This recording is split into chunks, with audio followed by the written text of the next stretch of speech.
I'm Bill Lazonik. I'm a professor emeritus of economics at the University of Massachusetts and president of the Academic Industry Research Network. So Intel was founded in Silicon Valley in 1968 by Gordon Moore, who's famous for Moore's Law, that the power of chips would increase, double every 18 months and over time.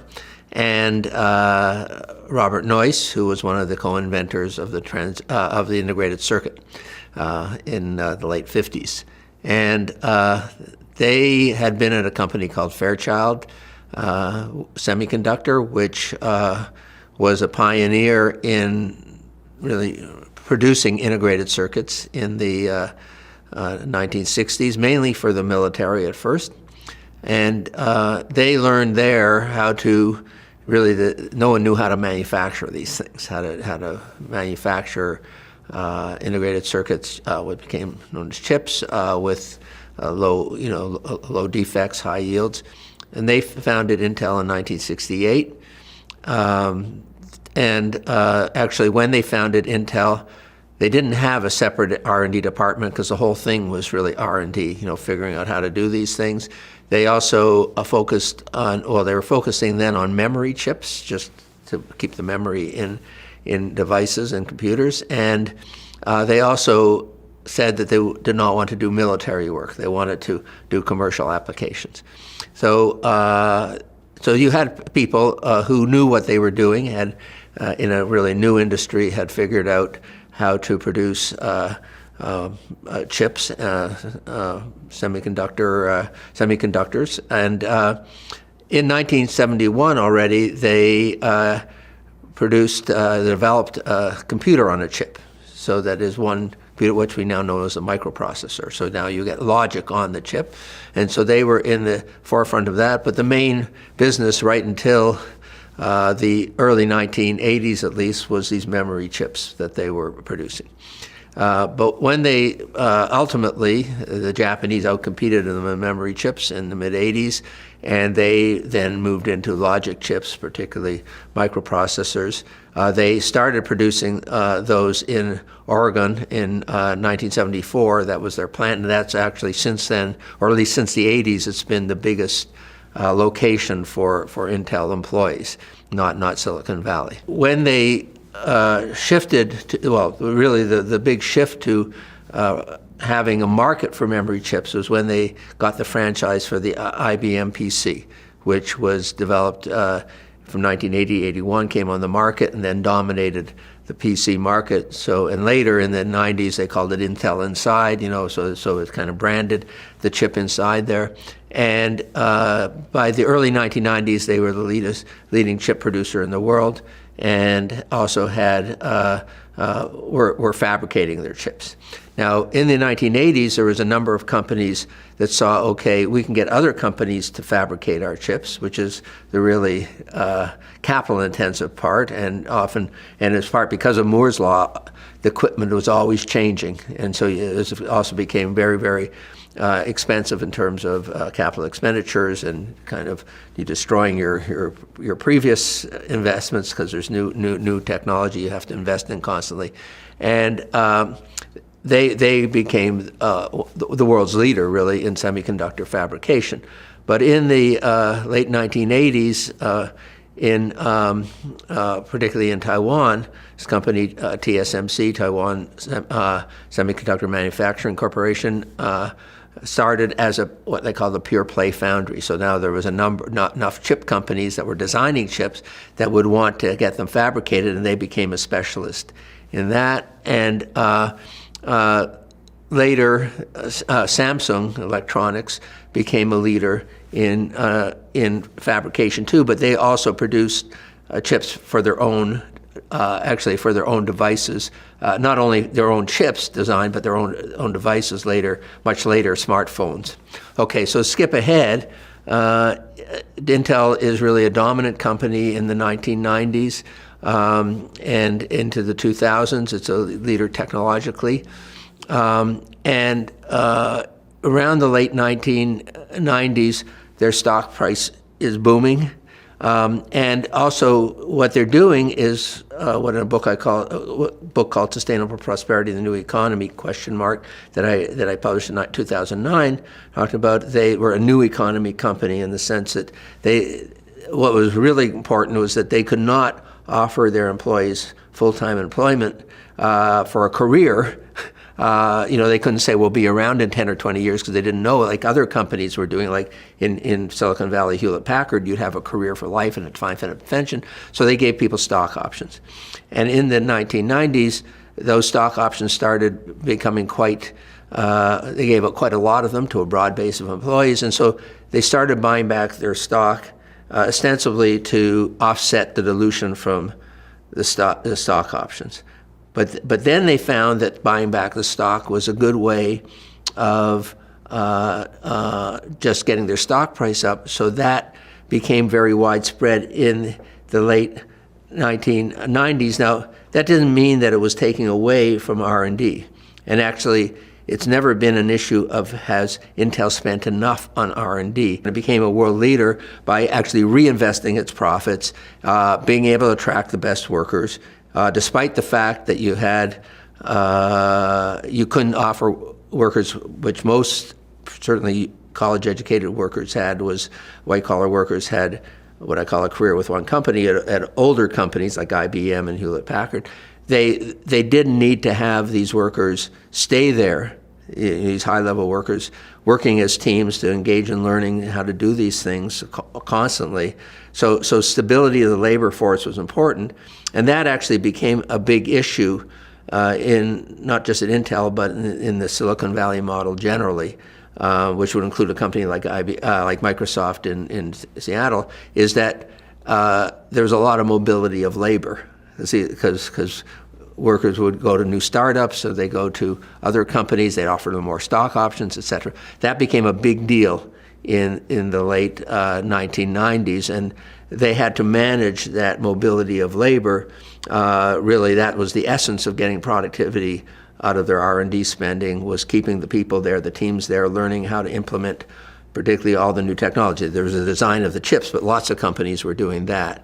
What was really critical was how you could manufacture these chips, more and more logic chips, at very high yields, low defects, and they became a leader in that. A couple words about shareholder value. Right next to here where we're doing this interview is Harvard Business School, and I was there in the mid-'80s, that was about 40 years ago, and I came there after being in the Harvard Economics Department, which is across the river here. We're in Boston, it's in Cambridge, but at Harvard Business School in 1984, when I came there for a few years as doing research, no one was talking about shareholder value. By 1986, everybody was talking about it. That's because in between they hired a guy named Michael Jensen, who was the guru of maximizing shareholder value, and that's all the only purpose of a company. And that goes back to arguments that Milton Friedman had made and others, the Chicago School. But basically, the East Coast liberals at Harvard and MIT, they've never critiqued that perspective. Now, for Intel, it really wasn't about shareholder value. It was about innovation in the beginning. And to do that, they engage in what I call retain and reinvest. They retain their profits, reinvest it. But unlike the old economy companies, the stock market played a lot more role at Intel, particularly in the compensation of labor, not just top executives, a broad base of employees who were getting stock options. So they became very aware of the stock price. And then also, let's say in 1997, Andrew Grove, who was like the third Intel employee and now the CEO, all of a sudden he made $97 million from his stock options, which has been repeated many times since then. But that was a lot of, and people said, "Whoa, what's going on here? You can make a lot of money from this stuff if you get to the top, particularly." But even actually, if you look across all their employees in the late 90s, I have it in my book, I think it was something like $150,000 per employee from stock options in addition to their salary. At Microsoft, it was in 2000, it was about $450,000 per employee in addition to whatever they were getting, maybe $125,000, $150,000 as salary. So this became everybody got an interest in this. And then, of course, when the stock market went down after the internet boom turned to bust, and that happened to all companies, whether they were good or bad, they started saying, okay, let's boost up our stock price doing stock buybacks. And Intel had done this in the late 90s. They saw this was a good way of getting their stock price up. The stock price would have gone up anyway because they were dominating the market. So the stock price can go up through innovation, speculation, manipulation, which is what buybacks do. But Intel had, particularly in the early 90s, early 2000s, they saw, okay, let's just do, and it turned out to be 5 billion, 10 billion, then even 15 billion in buybacks per year just to get our stock price up. And so that kind of set in this period, and basically between, as I've shown in documented some papers that have been published by INET on this, I think 2021 with Matt Hopkins, from 1998 to 2020, under 4 different CEOs, they did $142 billion worth of stock buybacks. And this is at a time that wasn't that they weren't spending on R&D. They were spending maybe even $10 billion at some point a year on R&D, maybe even $15 billion on capital expenditures. And it just, they were very profitable. And they were using a lot of their money to just buy back their stock. And that is the context in which they became financialized. Then the question is, okay, if they had enough money to invest in R&D and capital expenditures, they were super rich, like a company like Apple and Microsoft and a few others. Why does it matter? Well, it mattered because there were other things they could have done with that money that they didn't do, and that I attribute not to a lack of money, but who is really running the company, what I call strategic control. And basically, when they started doing a lot of the buybacks, it was under a CEO named Craig Barrett, who was the successor to Andrew Grove from 1998 to, I think, about 2005. And he was an engineer, but he then oversaw this trying to prop up the stock price, both in the boom and in the bust. Then in 2005, they put a guy named Paul Ottolini in as a CEO, and he was more a finance guy. And he was there just to get the stock price up. And under Ottolini, they did a few things that, looking back, they regretted that they could have easily done with the money they were spending on buybacks. So people now have heard of NVIDIA, which has had as high as a $3 trillion capitalization, whereas Intel is down 150 billion or something. I'm not sure the exact number now, but a fraction of that because of AI chips. Well, they had an opportunity to buy NVIDIA in 2005 for $20 billion.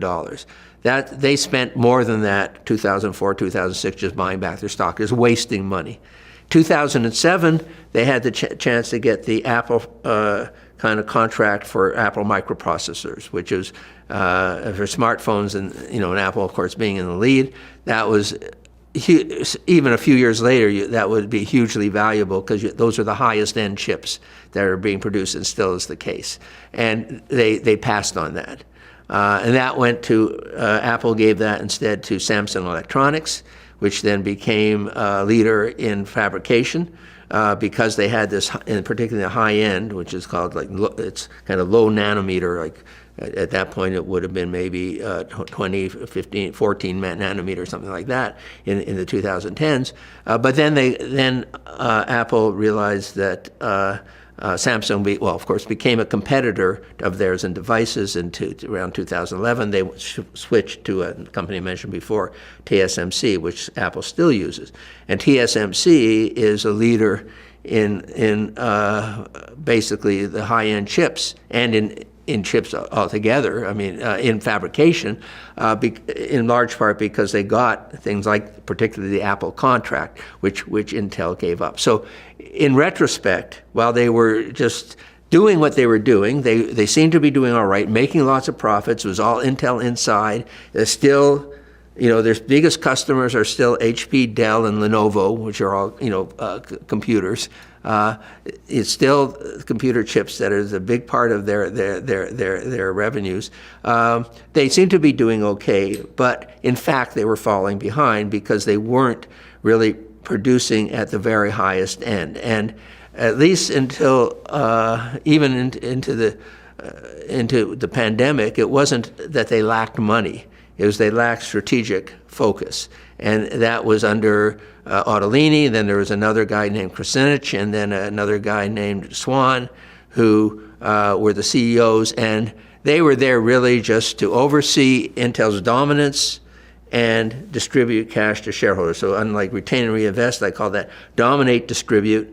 And then some point they come to downsize and distribute. They distributed so much cash they actually has to downsize the labor force. In a few minutes, I'll introduce a fourth category: retain and reinvest, dominate, distribute, downsize, distribute. I'll introduce a fourth category that applies to Intel in actually 2024, but I'll come to that. But basically, by 2020, they realized that they had fallen behind TSMC and Samsung, and there aren't that many companies that are big players in fabrication. There's Global Foundries, Texas Instruments, American company does it, but it doesn't do the high end.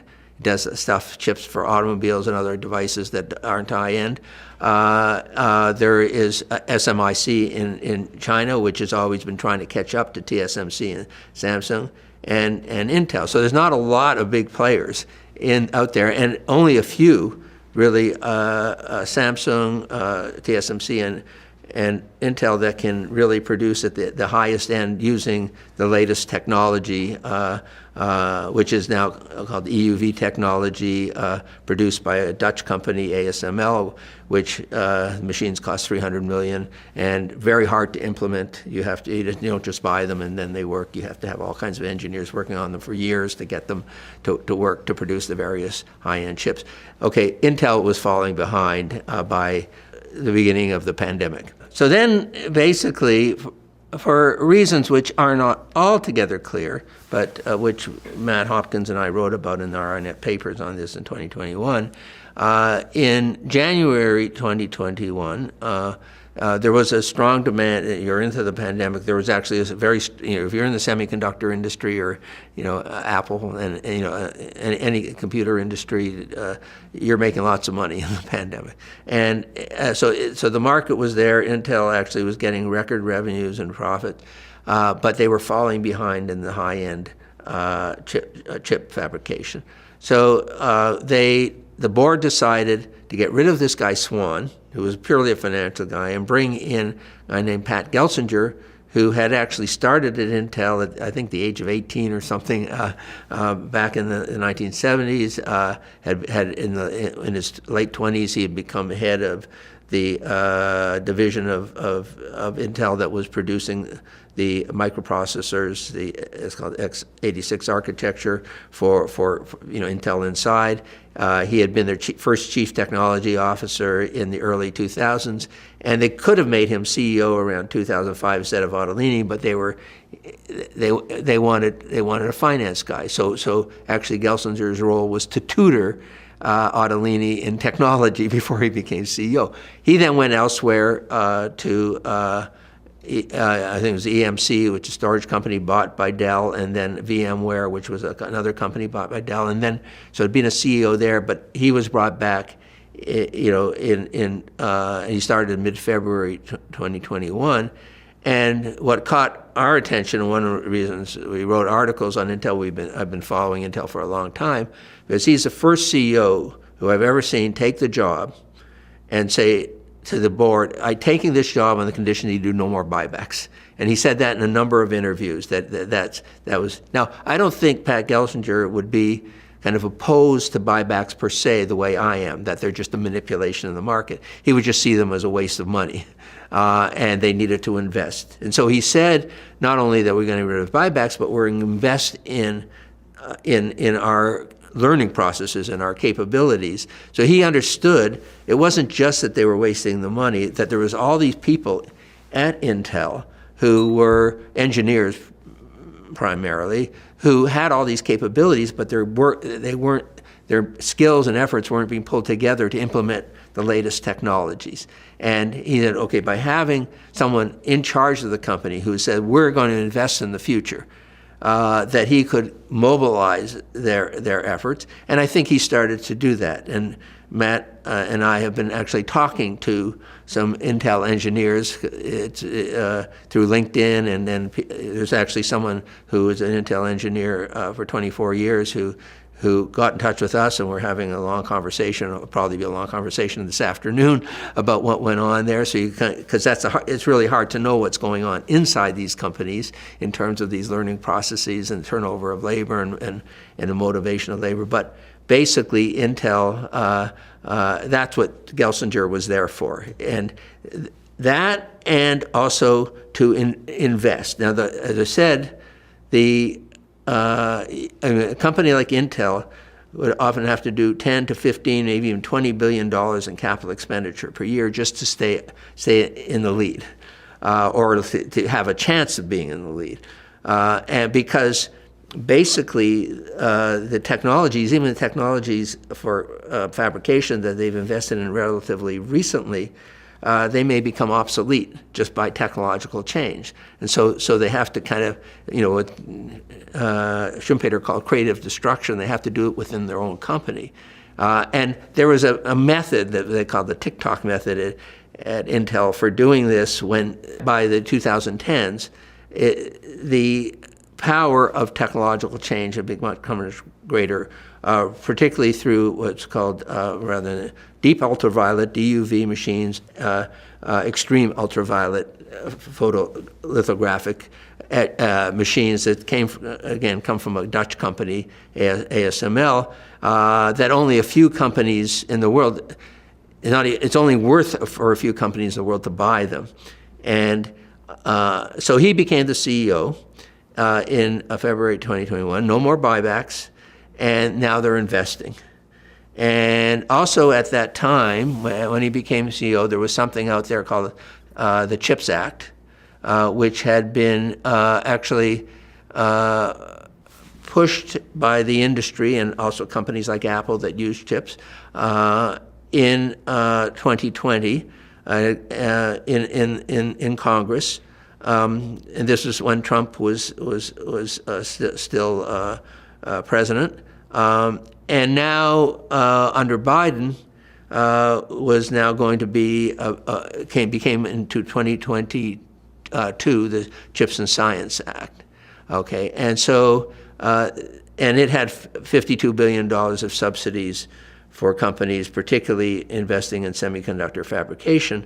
So kind of Gelsinger had his eye on that money, but it was only going to be, in the end, they got, as of now, $7.9 billion, but they were planning on spending $100 billion by 2030 on catching up with TSMC, which is Samsung's the other main competitor. TSMC is the one that's really at the front, and that's what Gelsinger was trying to do, at least from 2021 on. December 1st, 2024, however, the board told him, we can fire you or you can resign. And that's actually where Matt and I are writing a paper now, which, and I can give a kind of preview of this, that we're trying to finish it fairly soon, but trying to figure out why did they fire Pat Gelsinger, because I still think he was the right person for the job if what they want to do is have a chance of being competitive at this high end of semiconductor fabrication. And if Intel doesn't do it, then at least from a U.S. point of view, then there's no company that's going to be able to do it that's U.S. based. Now, TSMC and Samsung are now building plants in the United States, particularly TSMC in Arizona, Samsung in Texas, to produce higher end chips, particularly TSMC.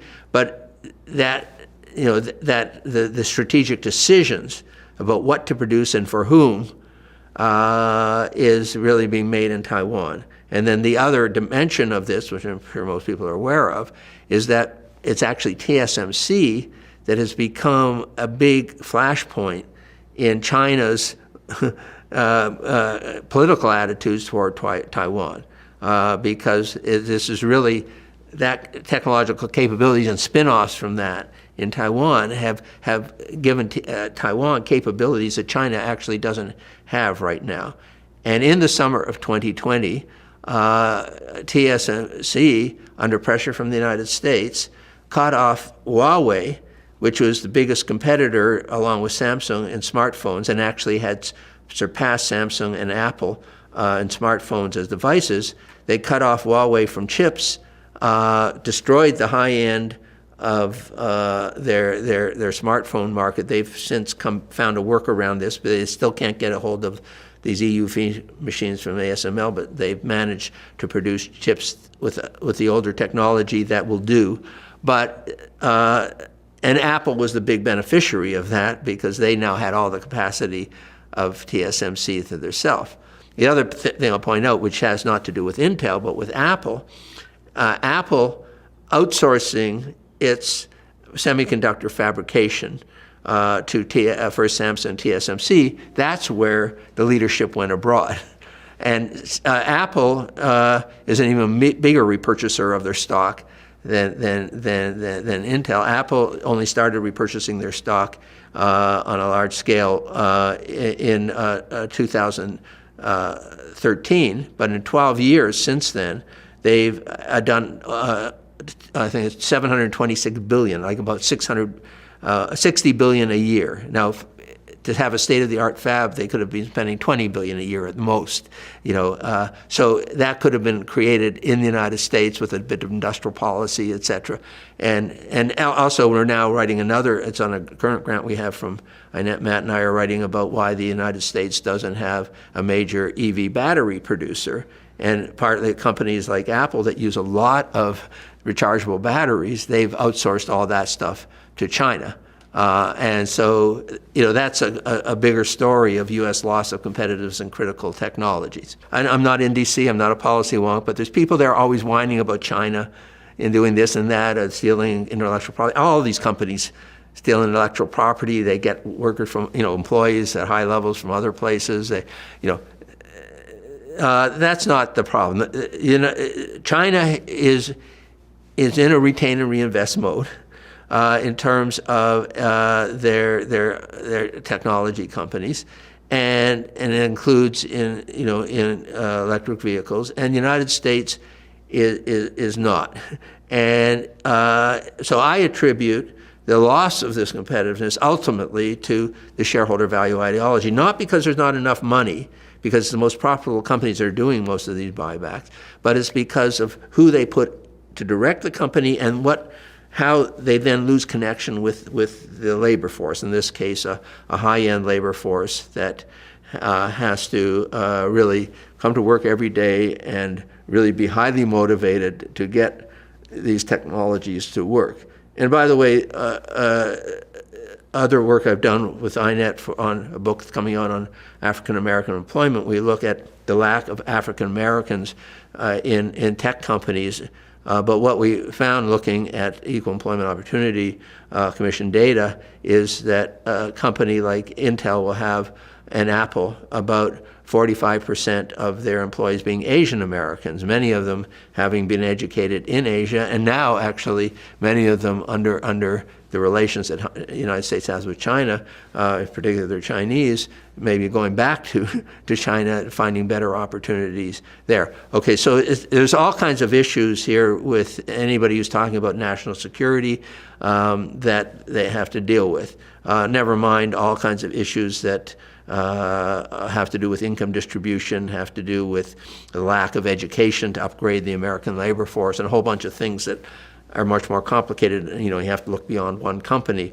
But if you're looking at a company that through financialization has just shot itself in the foot and then left us holding the bag, basically, if you're in the United States, Intel is one of them. And one point we made in the articles we wrote for INET in 2021 was that 9 companies, which included Intel and Apple and Broadcom and IBM and others, that were lobbying. So we took 9 companies, big companies that were lobbying for the CHIPS Act, which is $52 billion in subsidies.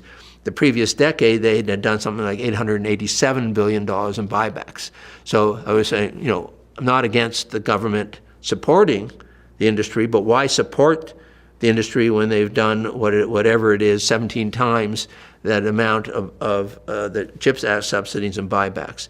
And so there was a kind of a weak provision in, ultimately, I'm not sure it was even in the act itself, but in its implementation by the Department of Commerce, that companies that got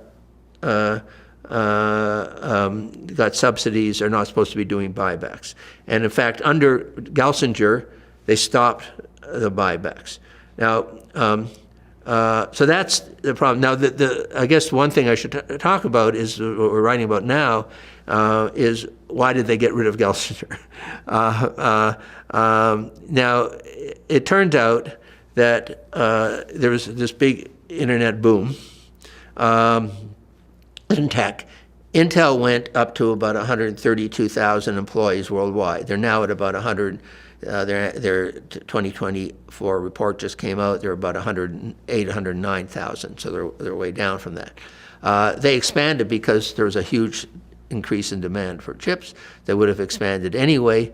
But last summer, they announced they were cutting 15,000 employees. So they already cut some employees from that peak the year before, and then 15,000. In the third quarter of 2024, they showed a $19 billion loss, which is huge, in one quarter. $19 billion. And so Gelsinger, if you're looking at this, he looks terrible. Okay. Now, in that annual report, they used a term which fits right in this kind of alliterations that I used: retain and reinvest, downside, dominate, distribute, downsides, and distribute. I needed one more to go with the R&R. They actually use it. It's called resize and refocus. So they said, we're going to cut our labor force and refocus on, being the leader in chip fabrication. This is going to cost a lot of money. Okay, now, they didn't just lay off. They laid off a lot of people, 15,000 people. And but that $19 billion loss was because of that. Okay, so we calculated there's restructuring charges that a company takes when it lays off people, and often that is the charges that have to do, a lot of it, most of it, is what you pay people for severance. So the engineers, they just don't say, hey, you're fired, because no one will go work for, there's lots of other companies they could work for. So basically, that comes out to about 500,000 per employee laid off. The other thing, a part of that loss, is there's about $3 billion, which is a write-off of equipment. Now, it turns out it's not a write-off of real old equipment. It's a write-off of relatively new equipment because, as I said, the technology is changing very rapidly. So this was what we call 7-nanometer equipment, and now they're going to something called 18A, which is actually much, A is for angstroms, and is much kind of smaller, in terms of microtechnology, and they had to write off that equipment. Then, so that they got close to $12 billion loss before taxes from this need to restructure the labor force and then to write off equipment. Now they're replacing with the latest equipment, but relatively new equipment. Then we looked at their tax liability, and you would think that with the $12 billion loss, they wouldn't be able to have to pay any taxes. But in fact, they have a $7 billion tax liability, more than $7 billion. What is that? Because they got tax credits for that new machinery that were predicated on them actually using the machinery. So the point is that almost all that $19 billion, maybe less $1 billion or $2 billion, is the cost of actually this problem of what they call right size and refocus. Now, I wouldn't give them the credit of right size and refocus if they hadn't done one other thing, and that is they still were doing no buybacks, but when they did that and they said we're laying off 15,000 employees, they cut the dividend. And so in the fourth quarter of 2024, they paid no dividend. So there is no money going out to shareholders now. Okay. Now, maybe the last thing I'll say, because this is a little speculative, but why did they fire Gelsinger? It was a surprise on December 1st as far as I can see, 2024, that he was being fired. A week before, you wouldn't think that he was being fired. I think the reason is, or at least part of the reason, and maybe a big part, is the week before, Joe Biden was still president. The CHIPS Act was a big thing for Biden. They were trying to give out all the money before Trump came into power, the $52 billion. They've been slow giving it out. Gelsinger had been a big cheerleader of the CHIPS Act. And he had actually, Biden's first State of the Union address in 2022, Gelsinger was there in the audience, and Biden said, here's Pat Gelsinger, what he's doing, we're going to help him do this. I don't know what his political affiliations were or had been. I would say just from his, whatever it is, he probably Republican, but he became very, very much kind of a spokesperson and a cheerleader for the Biden industrial policy. So my suspicion is, and maybe if someone who knows about this can give us some evidence, I have a little bit of evidence, is that December 1st, the board decided, hey, Trump's now coming into power. He's not going to like Gelsinger, so let's get rid of him. And we've seen this in other ways, like Tim Cook sitting, disgustingly sitting behind Trump at the inauguration, Alphabet and Amazon giving $1 million to the inauguration, et cetera, et cetera. So this may have been the way that Intel was doing it, get rid of the CEO who is now seen as being part of the Biden legacy. 大家好，我是主播周玉琴。很多的朋友告诉我们，太阳星全效克菲尔益生菌帮助了睡眠品质。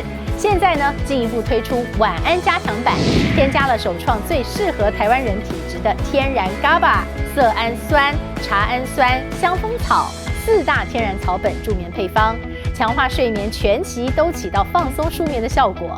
太阳星全效克菲尔益生菌，它本身就含有台大专利授权克菲尔乳杆菌 M1 等8种专利菌，首创益生菌、益生元、后生元黄金3角配方，帮助维持消化道的机能。有季节敏感、代谢困扰、关心异常细胞风险的好朋友呢，可以选择原版的太阳星全效克菲尔益生菌。它添加有超级食物羽衣甘蓝，健康再加分。而有睡眠困扰的朋友们，赶快选择蓝色包装这一款晚安加强版，绝对是更有感。选择太阳星全效克菲尔益生菌，做好日常保养，实现睡眠自由，身体轻松无负担。每日克菲尔，时刻美好 ，Good Feel Good， 请上快点购为健康下单，而且要记得输入推荐代码，有额外的折扣优惠。